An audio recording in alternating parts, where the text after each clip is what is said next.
In this video, I'm going to talk about Newton's first law, which is something that you probably remember from earlier science classes.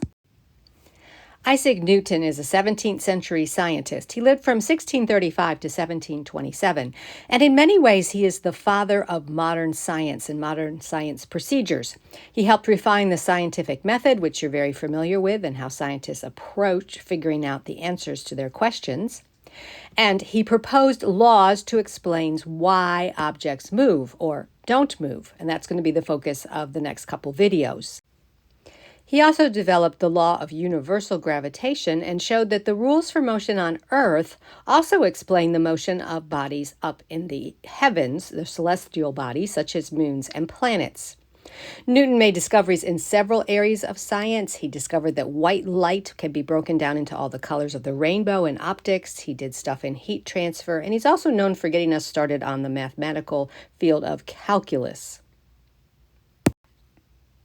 So Newton's first law states that an object at rest stays at rest, and an object in motion stays in motion, unless that object is acted upon by an unbalanced force.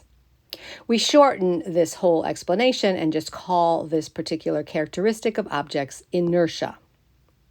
So an object at rest, like our bowling ball here sitting on the floor, has a velocity of 0 meters per second, and it also has an acceleration of 0 meters per second.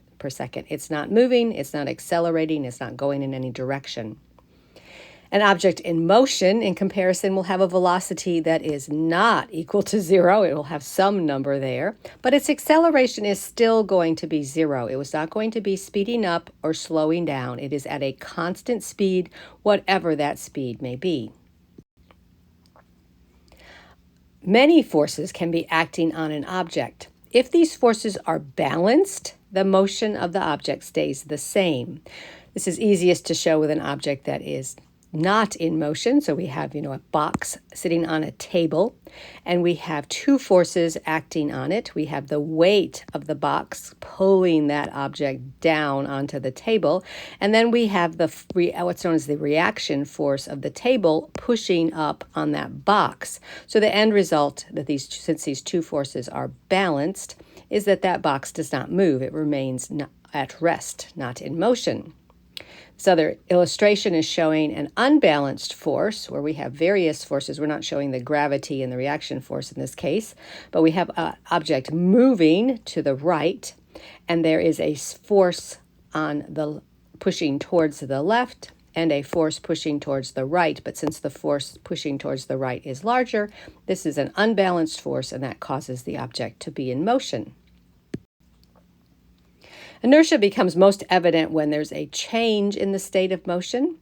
For example, you're very familiar what happens in a car where your seat belt is providing an unbalanced force on your body when your car comes to a quick stop. As you are driving down the highway, your car is in a forward motion and you're being inside that car also moving in that forward direction. But then when the car comes to a quick stop, your body continues to want to move forward until it is stopped by the seat belt applying a force on you. And that's a very important reason why to wear seatbelts, so that your head does not go through the windshield if you have to come to a quick stop. Another example of a change in motion where inertia can be a benefit is if you have an old-fashioned claw hammer and the head is just really held on by the pressure between the wooden handle into basically a hole in the bottom of the hammer head. If the hammer head is a little loose, you can tighten it by banging the bottom against a hard surface, because then the whole hammer is moving down. You stop it abruptly by stopping the hammer on this hard surface down below, but the top of the hammer continues in a downward direction and tightens up that hammer. So scientists before the 17th century thought that all objects would naturally come to rest unless a force was continually applied. And they came by this idea naturally because this is what we see happening as we observe the world around us. We start a ball rolling across the floor and it's eventually going to stop. So this is not due to the need for a force to be continually applied to keep something in motion. It actually is because there is a force being applied that's unbalanced and causing that motion to change. And Galileo, who is another scientist slightly before Newton, he lived from 1564 to 1632, he proposed that the real problem was friction. And if we could get rid of friction, then an object in motion would continue in motion forever. He developed this idea by experiments with inclined planes. And so he would have this sort of bowl-shaped device. He would let a ball go on the top of the one side, and he would notice that it would roll down across the bottom, and it would come almost to the same height on the other side, very, very close. If he varied kind of the wideness of the inclined plane, the same thing happened. It would roll down, around, and come almost back to that same height. And so his theory was that this height was not matching exactly because there was a force acting on that ball to slow it down. And if that was true, that was the force of friction. If you had no inclined plane at all, if you basically just got the ball rolling and you traveled on a level surface, it would travel indefinitely. So Newton took Galileo's ideas and refined it to state that a force is not needed to maintain motion, that really a force is needed to change motion.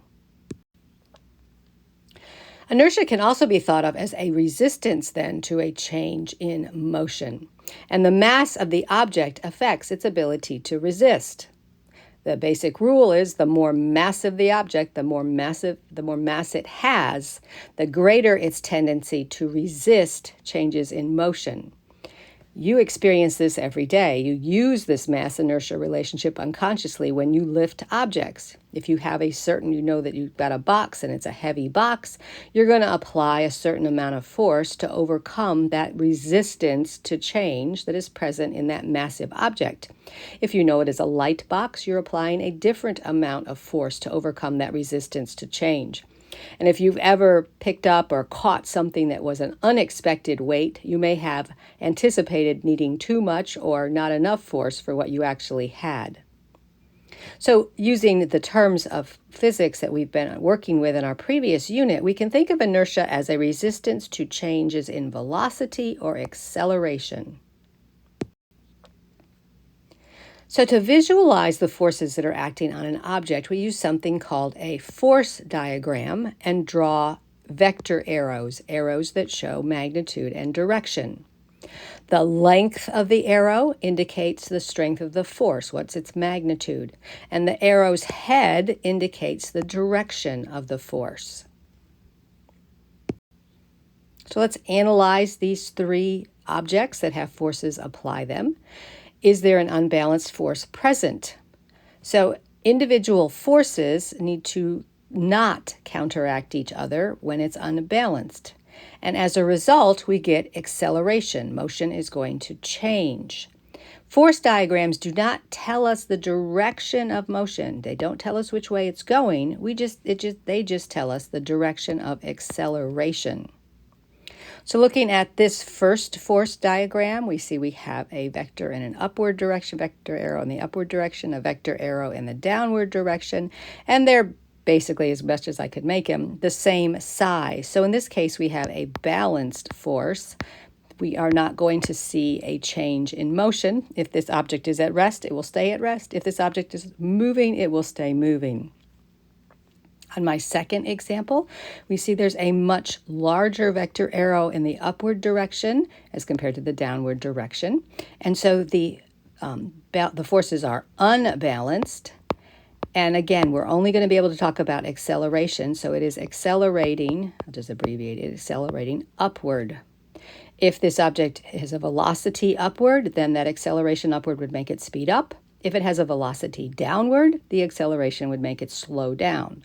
So force diagrams only tell you the direction of acceleration. Our third one, we see three forces applied. There's an upward force and a downward force and a force to the right, but we have no force to the left counteracting that force to the right. So again, this is another unbalanced situation, and here the acceleration would be to the right. So check for understanding. Can you state Newton's first law of motion? I expect For most of you, that's just going to roll off your tongue from previous science classes.